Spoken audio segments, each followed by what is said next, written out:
اللہ تبارک و تعالی نے اسلام کو جب کامیابیاں اور کامرانیاں عطا کیں اور نبی پاک صلی اللہ تعالی علیہ وسلم کے دین کو اللہ نے غلبہ عطا کیا تو 9 ذی الحج میں حج فرض کیا گیا۔ حج اس سے پہلے بھی کیا جاتا تھا، پرانی شریعتوں میں بھی حضرت ابراہیم علیہ السلام کے طریقے پر حج ہوتا تھا، پھر کفار مکہ نے، قریش مکہ نے اس میں کچھ غلط رسومات شامل کر دیں، کپڑے اتار کر معاذ اللہ کعبے کا طواف کرنا، قربانیوں کا گوشت خانہ کعبہ کی دیواروں سے ملنا اور بھی کئی بیہودہ رسومات اس پاکیزہ اور خوبصورت عمل کا حصہ بنا دی گئیں۔ پھر 9 ذی الحج کو حج فرض ہوا۔ نبی پاک صلی اللہ تعالی علیہ وسلم نے حضرت ابو بکر صدیق کو امیر حج بنا کے رخصت فرمایا۔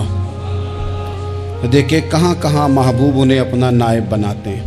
اب 9 کو تو حضور نے حضرت ابو بکر صدیق کو امیر حج بنایا اور پھر اعلان فرمایا، جہاں جہاں مسلمان آبادیاں تھیں وہاں اعلان کر دیا گیا کہ آئندہ سال رسول پاک علیہ السلام خود حج کے لیے تشریف لے جائیں گے۔ اب ایک بڑی تعداد مسلمانوں کی جمع ہونے لگی۔ ذی قعدہ کے آخری ایام میں ہزاروں کی تعداد میں لوگ مدینہ شریف میں جمع ہو گئے۔ ظہر کی نماز کی ادائیگی کے بعد سیرت نگار کہتے ہیں کہ 28 ذی قعدہ تھی، نبی پاک علیہ السلام ظہر پڑھ کے حج کے لیے نکلے، اور جہاں آج ذوالحلیفہ ہے، ابیار علی جس جگہ کو کہتے ہیں، میقات مدینہ بھی کہا جاتا ہے، وہاں اللہ کے محبوب نے پہلے رات گزاری۔ وہیں پہ نبی پاک صلی اللہ تعالی علیہ وسلم نے احرام باندھا، حضور تشریف لے گئے۔ یہ حج قران تھا۔ نبی پاک صلی اللہ تعالی علیہ وآلہ وسلم کے ساتھ اس طرح لوگ امڑ کے آئے، جہاں جہاں سے لوگ تھے مسلمان وہ سارے جمع ہوئے حضور کے ساتھ اللہ کی بارگاہ میں حاضر ہونے کے لیے۔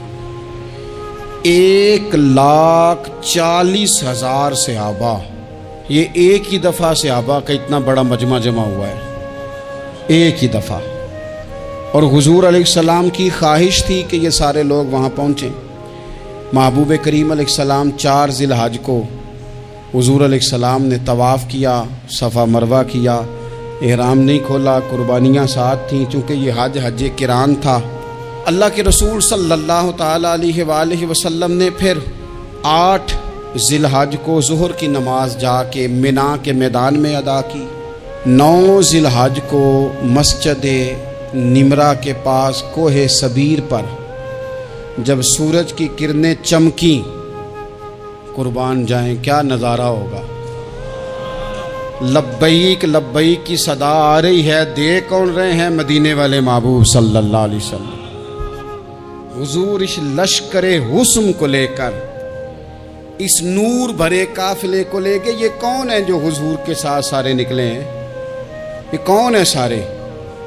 یہ وہ فیروز بخت سعادت مند لوگ ہیں کہ ان میں سے جس نے ایک دفعہ بھی ایمان کی حالت میں حضور کو دیکھا اور پھر خاتمہ بالخیر بالایمان کے ساتھ دنیا سے رخصت ہوئے، یہ وہ لوگ ہیں کہ ولی اگر 60 سال بھی سارا دن روزہ رکھے، ساری رات نفل پڑھے، ہر برائی سے بچے، لیکن پھر بھی کسی صحابی کے قدموں کی خاک تک کو نہیں پہنچ سکتا۔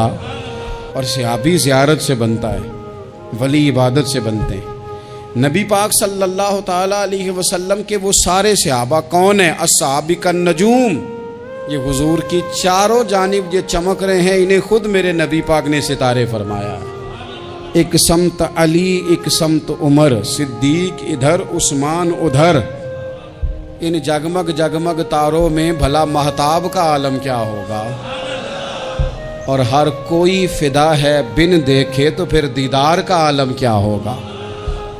تو نبی پاک صلی اللہ علیہ وسلم نے یہ وہ موقع تھا، 9 ذی الحج میدان عرفات، حضور صلی اللہ علیہ وسلم نے ظہر کی نماز ادا فرمائی اور پھر کچھ توقف کے بعد حضور کے لیے اونٹنی پر کجاوا سجایا گیا۔ حضور اپنی کسوا نامی اونٹنی پر سوار ہوئے، میرے محبوب نے خطبہ دینے کا ارادہ فرمایا. رب کریم نے ارشاد فرمایا الیوم اکملت لکم دینکم، آج میں نے تمہارے لیے تمہارا دین مکمل کر دیا ہے. مکمل ہو گیا دین، اس کے بعد کوئی اور دین نہیں آئے گا. اس آیت نے بتا دیا کہ حضور آخری نبی ہیں، دین مکمل ہو گیا. اب کسی اور پیغمبر کی، رسول کی، دین کی، کتاب کی ضرورت باقی. آج میں نے تمہارے لیے تمہارا دین مکمل کر دیا. اور کیا خوبصورت لفظ ہیں قرآن پاک میں فرمایا وَأَتْمَمْتُ عَلَيْكُمْ نِعْمَتِي، اور آج میں نے تم پر اپنی نعمتیں تمام کر دی ہیں، نعمتیں مکمل کر دی. وَرَضِيتُ لَكُمُ الْإِسْلَامَ دِينًا، اور اللہ فرماتے ہیں میں نے تمہارے لیے دین اسلام کو پسند کیا ہے، یہ میری رضا ہے. یہ دین اسلام تمہارے لیے پسند کیا ہے. کوئی بندہ ساری زندگی مخلوق کی خدمت کرے، ساری زندگی رستوں سے کانٹے اٹھائے، ساری زندگی خیر کا کام کرے، کسی کو تکلیف نہ دے، لیکن اگر مسلمان نہیں نا، اگر کلمہ نہیں نہ پڑھتا، تو اس کی ساری عمر کی خیر بھی کسی کام کی نہیں. اس لیے کہ رب فرماتا ہے جڑ دین اسلام ہے، جڑ ہوگی تو پھر شاخیں قبول کی جائیں گی نا. تو اگر جڑ ہی سرے سے نہیں ہے تو خیر کرنے کا معنی. کچھ لوگ کفار کی، مشرکین کی تعریف کرتے ہیں کہ جناب بلے بلے اتنے ویلفیئر کام ہو رہے ہیں. تو یاد رکھو سب سے ضروری جڑ ہے. قرآن پاک میں رب تعالیٰ نے منافقین، مشرکین اور کفار کے اعمال کی بنیاد اس طرح کی بتائی ہے کہ جس طرح پتھر پر تھوڑی گرد پڑ جائے، ذرا ہوا کا جھونکا ہے یا بارش آئے تو پتھر صاف کا صاف ہو جاتا ہے. ان کے اعمال اس طرح کے ہیں. اس خیر کا کیا مطلب کہ جس خیر میں ایمان ہی شامل نہیں؟ جب تک بندہ مومن نہ ہو اس کا کوئی عمل بھی اللہ کی بارگاہ میں قابل قبول نہیں ہوتا. یہ آیت نازل ہو گئی، فرمایا دین مکمل ہو گیا. او میرے بھائیو، خدا را سوچو، کوئی شے مکمل نہیں دنیا میں، کوئی شے بھی. کروڑوں کا مکان بنا لو پھر بھی کوئی نہ کوئی نقص نکل ہی آتا ہے. کوئی دنیا میں شے مکمل ہے ہی نہیں. اگر کوئی شے مکمل ہے تو وہ مدینے والے رسول کا دین مکمل ہے. مکمل، جب ہم کہتے ہیں نا مکمل دین، تو لوگ سمجھتے ہیں تو شاید سادی سی بات ہے. یہ وہ والی بات ہے جو دنیا میں کہیں نہیں پائی جاتی. جب یہ آیت نازل ہوئی تھی نا، تو بخاری میں موجود ہے، ایک بہت بڑا یہودیوں کا عالم حضرت عمر فاروق رضی اللہ تعالیٰ عنہ سے کہنے لگا یہ جو تم پر آیت نازل ہوئی ہے نا کہ دین مکمل ہو گیا، یہ اگر ہم پر نازل ہوتی نا تو جس دن یہ آیت نازل ہوئی ہوتی ہم نے ہر سال اسی دن کو عید بنا لینا تھا کہ دین مکمل ہو گیا. الیوم اکملت لکم دینکم، دین مکمل ہو گیا. ہم تو عید بنا لیتے. تو حضرت عمر کہنے لگے ہم پر بھی بڑا فضل ہے. جس دن آیت نازل ہوئی تھی عرفہ کا دن بھی تھا اور جمعے کا دن بھی تھا. ایک نہیں دو عیدیں تھیں مسلمانوں کی، دو عیدیں تھیں مسلمانوں کی، دو. عزیز بھائی، دین مکمل اللہ نے دیا. اور حضرت عبداللہ ابن عباس رضی اللہ تعالیٰ عنہ نے تو ایک مقام پہ اس کا ذکر بھی کر دیا. جب ان سے کسی یہودی نے کہا نا یہ آیت ہمیں ملتی تو ہم عید مناتے، تو فرمایا تم ایک مناتے نا، ہماری دو تھیں اس دن. جمعہ بھی تو مسلمانوں کی عید کا دن ہے نا. بہت سارے لوگ ہیں بیچارے جو کہتے ہیں اسلام میں عیدیں صرف دو ہیں، اور وہ بھی صرف پریشانی انہیں عید میلاد النبی والے دن ہوتی ہے، اس کے آگے پیچھے نہیں ہوتی. حالانکہ نبی پاک علیہ السلام نے کہا ہر جمعہ بھی عید ہے، خود حضور نے فرمایا. لیکن وہ اڑ جاتے ہیں کہ نہیں عیدیں صرف دو ہی ہیں. بھائی آپ یہ کہہ سکتے ہیں کہ اسلام کی معروف عیدیں دو ہیں. اپنے معنی اور مفہوم کے لحاظ سے جس کو یوم عید کہا جائے وہ عیدیں دو ہیں. تو نبی پاک صلی اللہ تعالیٰ علیہ وسلم نے میدان عرفات میں خطبہ دیا. یہ جو واعظ و نصیحت ہے نا، خطبہ، تقریر، یہ دنیا کر رہی ہے، کرتی رہے گی، کرتی چلی آئے گی. اور اس کو میرے نبی پاک علیہ السلام نے پسند فرمایا. خیر کی بات کرنے والے کو حضور نے دعا دی.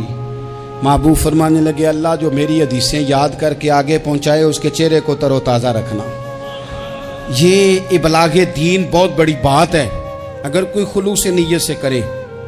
لیکن کائنات ارضی میں وہ جو حضور کا خطبہ حجۃ الوداع ہے، وہ دستور ہے، وہ منشور ہے. انسانی حقوق پر اس سے بڑا چارٹر نہ پہلے کبھی تھا نہ قیامت تک دوبارہ بن سکتا ہے. اس کو خطبہ حجۃ الوداع کیوں کہتے ہیں؟ ایک تو مطلب یہ کہ حضور نے یہی آخری حج کیا، اور دوسری بات یہ تھی کہ اس خطبے کے تھوڑے ہی عرصے بعد میرے نبی پاک نے وصال ظاہری فرمایا، اور اس خطبے کو رسول پاک صلی اللہ تعالیٰ علیہ وسلم نے شروع کہاں سے فرمایا؟ یہ خطبہ دیکھیں شروع کہاں سے ہو رہا ہے۔ انسان دنیا میں ملتا بھی ہے، جدا بھی ہوتا ہے، یہ جو جدائی کا وقت ہوتا ہے نا، جدائی کا، شاید بڑی سوچ سمجھ کے کہا تھا حضرت میاں صاحب نے، بڑی غور کر کے انہوں نے کہا تھا کہ دریا کنڈے روخ نہ لائیے، جو آوے رڑ جاوے۔ آپ میدان میں درخت لگاتے ہیں تو کبھی پھل گرتا ہے تو زمین پہ گرتا ہے، اٹھا لیتے ہیں، اگر دریا کے کنارے ہو تو وہ تو دریا میں گرے گا اور رڑ جائے گا، چلا گیا، بہہ گیا۔ فرمانے لگے دریا کنڈے روخ نہ لائیے، جو آوے رڑ جاوے، تے پردیسی نال نہ یاری لائیے، او دا جدوں دل کرے ٹر جاوے، وہ تو چلا جاتا ہے۔ یہ خطبہ شروع کہاں سے ہو رہا ہے؟ یعنی ابھی آغاز کلام ہے، بات آگے آئے گی، آغاز کلام ہے۔ میں کہہ چکا ہوں ولی شاید عبادت کر کے بنے، تقوی اختیار کر کے بنے، ولی اللہ کی حرام کردہ ہر شے سے اجتناب کر کے بنے، وہ جس میں شبہ ہے اس سے بھی بچے تو پھر ولی بنے۔ لیکن صحابی تو حضور کی زیارت سے بنتا ہے نا، نبی پاک کی زیارت سے بنتا ہے، اور صحابہ تو وہ صحابہ تھے جن کی ہر صبح عید ہوتی تھی، خدا کا قرب حاصل تھا، نبی کی دید ہوتی تھی۔ وہ تو اس طرح کا ماحول تھا کہ نبی پاک نے فرمایا حضرت ابو ہریرہ سے یہیں بیٹھے رہتے ہو، تھوڑا ذرا کبھی کوئی کام بھی کر لیا کرو، وقفے سے ملنے سے محبت بھی بڑھتی ہے۔ تو حضرت ابو ہریرہ اٹھے اور ستون کے پیچھے سے ہو کے واپس آ گئے، فرمایا آ گئے ہو؟ عرض کی حضور دل ہی نہیں لگتا تو جائیں کہاں؟ وہ جو حضور سے آ کے کہتے تھے نا یا رسول اللہ صلی اللہ علیہ وسلم، حضرت ثوبان بن مالک، حضور نے فرمایا پریشان دکھائی دیتے ہو؟ کہا یا رسول اللہ ایک بات پریشان کرتی ہے۔ کہا وہ کیا؟ عرض کی حضور دل بے چین ہوتا ہے تو زیارت کو آ جاتا ہوں، آج ایک عجیب خیال آیا ہے، عجیب خیال آیا ہے، اور اس نے عجیب رنگ طبیعت میں بھر دیا ہے۔ فرمایا تمہیں کیا خیال آیا؟ عرض کی یا رسول اللہ صلی اللہ علیہ وسلم آج خیال آیا ہے کہ ثوبان ہے، تو حضور کا غلام ہے، جنت تو حضور کے صدقے ملے گی، لیکن یہ ہے کہ حضور تو ہوں گے نا نبیوں کے ساتھ، تجھے ملے گی پر ملے گی تو غلاموں کے محلے میں نا۔ دل میں خیال آیا کہ وہاں زیارت بھی ہوگی کہ نہیں؟ او جنت میرے کس کاری جتھے یار نظر نہ آوے، زیارت بھی ہوگی کہ نہیں؟ حضور کی بارگاہ میں جب حضرت ثوبان نے عرض کی تو رب کریم نے فرمایا محبوب جو تیری اور تیرے رب کی اطاعت کرے نا، اولئک انعم اللہ علیہم من النبیین والصدیقین والشہداء والصالحین، فرمایا ان کو اللہ نبیوں کے، صدیقین کے، شہداء اور صالحین کے ساتھ ہی جنت میں اکٹھا فرمائے گا، وہ اکٹھے رہے۔ تو جن کو تو جنت میں بھی حضور کی زیارت کے بغیر چین نہیں تھا، ان کو حضور نے خطبہ حجۃ الوداع شروع کرتے وقت پہلا جملہ پتہ کیا کہا؟ حضور اونٹنی پہ ہے، احرام باندھا ہوا ہے، 1,40,000 کم و بیش غلام سامنے کھڑے، عرفات کا میدان۔ محبوب فرمانے لگے پہلا جملہ، جو درد والے تھے وہ تڑپ گئے، یہ سارے درد والے تھے لیکن کچھ زیادہ مزاج شناس تھے۔ محبوب نے پہلا جملہ کہا، حضور فرمانے لگے لوگو جس طرح آج اکٹھے ہوئے ہیں شاید اس کے بعد دوبارہ ہم اکٹھے نہ ہوں۔ پہلا اعلان ہی کر دیا کہ یہ تمہارے ساتھ جو آج خطبہ ہے نا، اس میں اشارہ دے دیا کہ دوبارہ نہیں جمع ہوگے، اگلا حج نہیں کرنا، بس ختم ہوئی بات، یہ آخری پہلی بات ہی حضور نے یہ بیان کی۔ اب وہ اتنے دل نرم ہو گئے حضور کی بات سن کے، آنکھوں میں آنسو اس طرح آ گئے، طبیعت کا ملان اتنا بڑھ گیا کہ ہر ایک کا دل کشکول بن گیا، ہر طرف سے آہیں اور سسکیاں ہیں کہ حضور کے وہ جملے یوں صحابہ لے رہے تھے جب آپ سے کوئی کہہ دے کہ بھائی یہ وقت بس آخری ملاقات کا ہے، تو پھر انہوں نے وہ تو حضور کی ہر بات ہی توجہ سے سنتے تھے، پر یہاں جو انداز بن گیا وہ انوکھا بن گیا۔ فرمایا شاید دوبارہ ملاقات نہ ہو۔ پھر میرے کریم محبوب صلی اللہ تعالی علیہ وسلم نے فرمایا جس طرح تمہارے لیے یہ شہر حرمت والا ہے، مکہ حرمت والا ہے نا، ایک نیکی کرو تو مکے میں